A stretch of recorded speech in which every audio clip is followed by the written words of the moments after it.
Today, the Environmental Protection Agency laid out its latest move to cut the greenhouse gases that are driving climate change, unveiling a sweeping new set of guidelines for the power plants that generate America's electricity.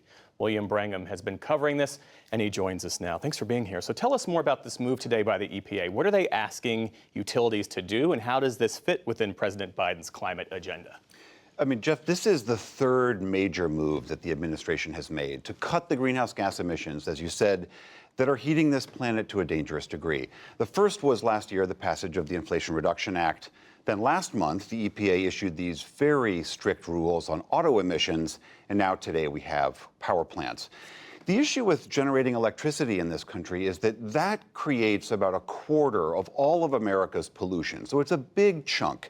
And the EPA is saying to these power plants and utilities around the country, you've got to cut those emissions, and you've got to use existing technology, and you've got to do it quickly, by as up to 90% in the near future. And the EPA says if we do this, the air that we all breathe is going to be cleaner, and we're going to make a significant dent in the emissions that we're putting out that are causing climate change. So some environmentalists said the EPA needs to do more, but many environmentalists today are cheering this move. Earlier today, I talked to Manish Bapna. He's the president and CEO of the Natural Resources Defense Council. Here's what he had to say. I mean, the urgency of the climate crisis cannot be overstated. But what we have seen in the past year finally positions the United States to take a leadership role in tackling the climate crisis. We have seen truly a historic triple play for climate action. So he's talking about the urgency, but how will these plants actually do that work, clean up their emissions? There's several different ways. The EPA is not saying you have to use this particular type of technology.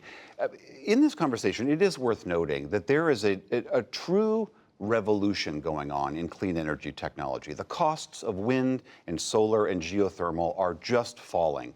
The venerable Wall Street firm Lazard just did an analysis recently, and they said that large-scale solar and wind utilities can go toe-to-toe economically now with the dirtiest, cheapest energy sources. So the economic argument is already being made.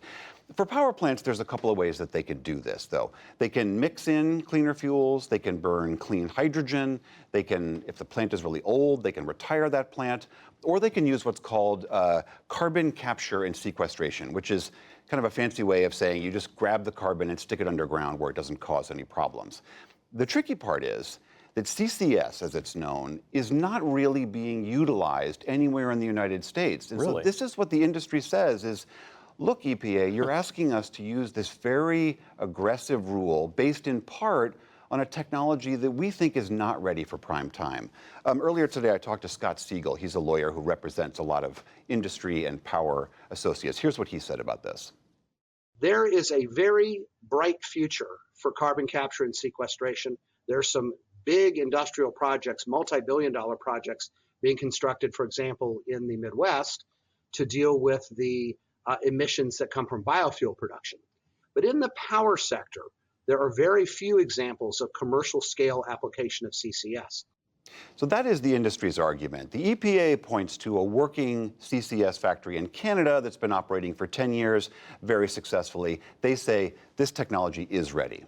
The EPA's climate moves have previously been challenged in court. Do we expect that this time around? 100%. It's a virtual lock that there will be legal challenges. Most of those will be driven by industry and or the Republican attorneys general who very successfully sued the Obama Clean Power Plan several years ago and blocked that from happening. So that will definitely happen. You're also seeing a lot of industry critics coming out and saying this is going to be too costly for us. It's going to be too costly for consumers who want to plug in everything in their homes. And there are also some criticisms within the Democratic Party itself. Joe Manchin, the senator from West Virginia, whose state and whose own personal fortune is very dependent upon coal, called this a radical climate agenda. Manchin said that these rules are trying to regulate the coal and gas plants out of existence. So lots of critics that are out there. I think it is worth saying in this conversation, though, that the EPA didn't just capriciously decide to do this. This is their mandate. It is clearly, the courts have held this up, legislation has held this up to say it is their duty to regulate carbon dioxide emissions. How they do that, how aggressively they do that, is definitely what's going to be fought over. Yeah, that's interesting. William Brangham, thanks so much for that reporting. Thanks, Jeff.